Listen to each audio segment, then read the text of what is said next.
చంద్రబాబు నాయుడు గారి నాయకత్వంలో కూటమి ప్రభుత్వం ఏర్పడిన తర్వాత సంక్షేమం పెద్ద ఎత్తున అమలవుతా ఉంది. ఒకవైపు పెన్షన్లు, గ్యాస్ సిలిండర్లు, మహిళలకు ఉచిత బస్సు ప్రయాణాలు, అన్నదాత సుఖీభవ కింద రైతులకు సహాయం, అట్లాగే తల్లికి వందనం పేరుతో 10,000 కోట్ల రూపాయలు డబ్బులు ఇవ్వడం, ఇన్ని కార్యక్రమాలు చేస్తూనే మహనీయుడు తెలుగుదేశం పార్టీ వ్యవస్థాపక అధ్యక్షులు ఎన్టీ రామారావు గారి సంక్షేమ శ్రేయోరాజ్య స్థాపనలో భాగంగా ప్రతి కుటుంబానికి పక్కా ఇల్లు నిర్మించి ఇవ్వాలనే ఒక దృఢ సంకల్పంతో వేసిన తొలి అడుగే ఈరోజు రాయదుర్గం నియోజకవర్గ వ్యాప్తంగా 3,000 మందికి పైగా ఇళ్ల స్థలాల పట్టాలు, పొజిషన్ సర్టిఫికెట్లు పంపిణీ చేశాం. ఈ ప్రభుత్వం ఏర్పడిన తర్వాత ఈ 20 నెలల కాలంలోనే 4,186 మంది పేదలకు, గ్రామీణ ప్రాంతాల్లో ఉండే నిరుపేదలకు ప్రభుత్వ స్థలాల్లో పొజిషన్ సర్టిఫికెట్లు ఇచ్చాం. అట్లాగే ఇళ్ల స్థలాలు ఇచ్చాం. అట్లాగే వాళ్ళు ఎప్పటి నుంచినో బంజరు భూముల్లో నివాసం ఉంటే ఆ స్థలాలపైన వాళ్లకు హక్కులు కల్పించాం.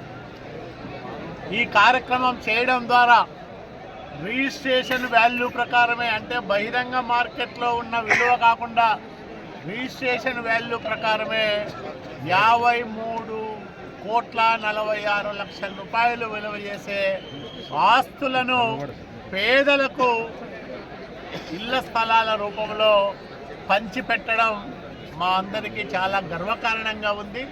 రాయదుర్గం నియోజకవర్గ సంక్షేమ చరిత్రలో ఈరోజు నిర్వహించిన ఈ కార్యక్రమం సువర్ణాక్షరాలతో లిఖించదగ్గ అధ్యాయం అని కూడా నేను ప్రకటిస్తూ ఉన్నా.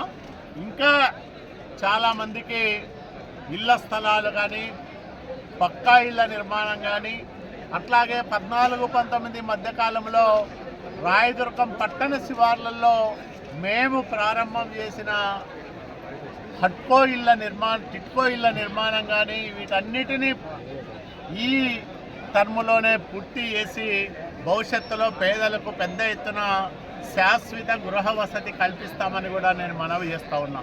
చంద్రబాబు నాయుడు గారి నాయకత్వంలో రాష్ట్రంలో ఇంత పెద్ద ఎత్తున ఈ కార్యక్రమాలన్నీ కూడా చేస్తూ ఉన్నందుకు మేము గర్వపడతా ఉన్నాం. ఆయనే ముఖ్యమంత్రి కాకపోయి ఉంటే ఈ రాష్ట్రాన్ని, ఈ రాష్ట్ర భవిష్యత్తును ఇప్పటికే మనం మర్చిపోవాల్సిన అవసరం ఉండేది.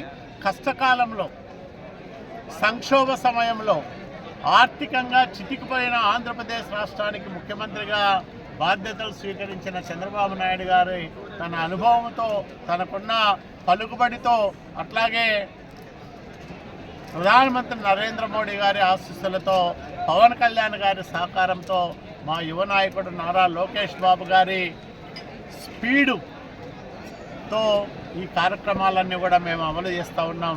కాబట్టి పేదలందరికీ నేను ఒకటే మనవి చేస్తూ ఉన్నా, భవిష్యత్తులో ఇంకా మంచి కార్యక్రమాలు మీకోసం చేస్తాం.